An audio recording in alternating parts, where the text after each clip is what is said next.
Hey YouTube, this is Pam, aka Electric Banderella, coming in with you for an update. When I did my video about emotional eating, I said I'd come on and update you about everything that's going on with my life. Stopped making videos sometime in August, and just want to come on and talk a little bit about what's going on. I was racing towards that goal to be 199. I wanted to have it done in July for my 15-year cancer anniversary, to celebrate the fact that I was alive and I've survived 15 years with ovarian cancer, which is technically unheard of, but I've done it. And it's with the knowledge that my lap band has given me so much, and my life being the main thing. To start with, I was banded on April 6th, 2009. I started my journey. My highest recorded weight was 348. My first visit to the doctor, I was 335. When I had my last visit before surgery, I was down to 324. I had 2 weeks of a liquid diet. The day of surgery, I was down to 300. As of this morning, I've been in a gain mode, so I was 220 pounds. That is way up from my lowest of 203. I am not proud of that by any means. The last couple months have been a backward slide. And just going to give you a little background of what's been going on. Not to say that anything I'm about to share with you is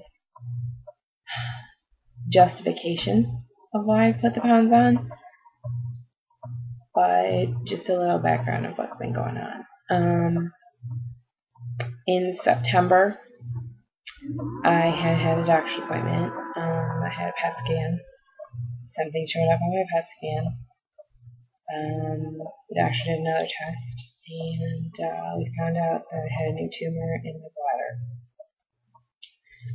I had surgery to remove it. I told my surgeon, my oncologist, my surgeon, that I was going to have no other follow-up treatment. I said I'm putting my foot down, I'm not having anything. That didn't go over so well with them. We talked about it for about 2 weeks, and I continued to tell the rest of the world that I was having nothing. But what no one else knew was my oncologist had convinced me that I really needed to have chemotherapy. I did not have intravenous chemotherapy because we both decided that my body could not handle it. Chemotherapy has damaged my lungs, has damaged my bones severely, has affected my eyesight, and the last time I had chemo was when they discovered I had narcolepsy. So chemo makes my narcolepsy really bad. So these were all the reasons where I pushed not to have chemo. But we decided to go with a chemo in pill form. So I took chemo for 6 weeks.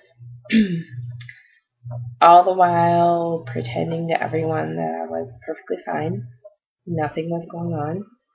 I continued to go to work as if nothing was wrong. I let absolutely no one know what was going on in my life.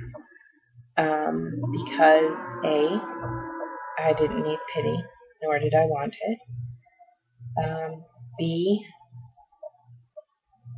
I didn't want to use chemotherapy as an excuse for things. And C, as my oncologist has explained, my cancer is a reoccurring illness, just as if I was someone with diabetes who had to take insulin. I have metastatic ovarian cancer. I'm never going to be cured. I know that. And every once in a while it's going to come back, and we're going to have to take care of it. So it was what it was. I did fine through chemo. I did not lose my hair, as you can see, but my hair has majorly thinned out. I'm lucky that my sister's a hairdresser and taught me all the tricks of the trade and what products to buy to thicken it up a bit. So, not so bad. Sometimes I think the only one who notices anything is me. So, the worst part of chemo, I had some nausea. The funny thing is how are you hungry and nauseous at the same time? I went through a lot of that. Major issues with my band because, just like I said, hungry and nauseous at the same time.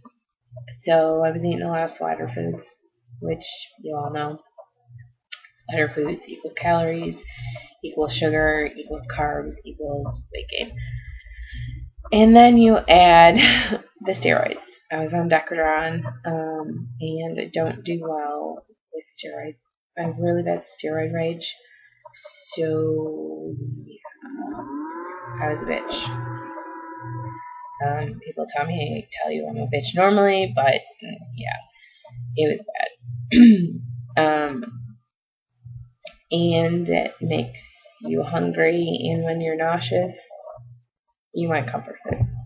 I'm an emotional eater. I comfort fooded. And then in the midst of all of this, financial difficulties, let's face it, cancer is expensive. It just bills upon bills upon bills, swimming in it. It just needed to make some changes to take care of some of that. And in the meantime, one of my friends who had Roux-en-Y just lost her job. So we put our heads together and said, let's move in together, and we can both save some money and be on top of each other and be a support system for each other. So I'm in my new place. I moved in with my girlfriend, so that was 10 years of my house that had to be packed up. Some stuff put in storage, most of the stuff is here with me, but that was 10 years of memories. A lot of stuff when I moved down to Southern Illinois from Chicago, a lot of the stuff I brought with me was my parents' stuff that I never parted with in 10 years, that I now had to part with because I was downsizing. So a lot of emotions, and with those emotions, this emotional eater ate comfort food, basically. So yeah. But living with someone who had Roux-en-Y, it's been a great support system because we eat very similarly. There's no crap in our cabinets, our fridge, our freezer. It's, of the best quality. We both cook. We're both planners. Michelle more than I. But she's rubbing off on me more to plan. There's a basement in the house, so we turned half of the basement into a workout area, so there's no reason not to work out, which is great. I don't have a gym 5 houses away from me like I did at my other house, but the gym is right close to work, so that's a good thing. So all of that and getting back on track has majorly kicked into gear. So I'm heading back on track, and I'm going to start to make weekly videos so I can keep on track.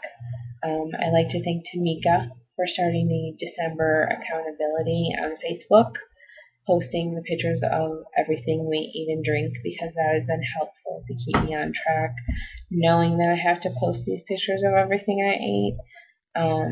makes me think twice before I choose something. And here comes Bugsy. Um, this would be my girlfriend's cat. um, yeah, he's nosy.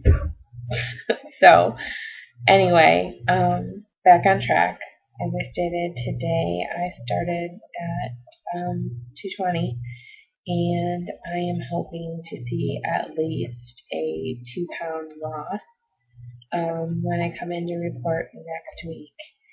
And just thanks for watching, and hopefully you can all help me stay accountable, get back on track, and work towards my goals.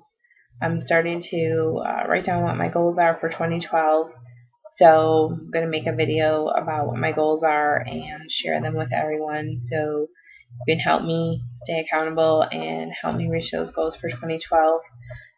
Because as I told Tamika last week in a post she posted on Facebook, that 2012 is my year and I'm coming for it and I'm making it all happen in 2012, and I'm not waiting for January 1st to start that. That starts now. It started December 1st, and I'm going for it. So thanks for watching, and I hope to see everyone on a weekly basis. Thanks. Good night.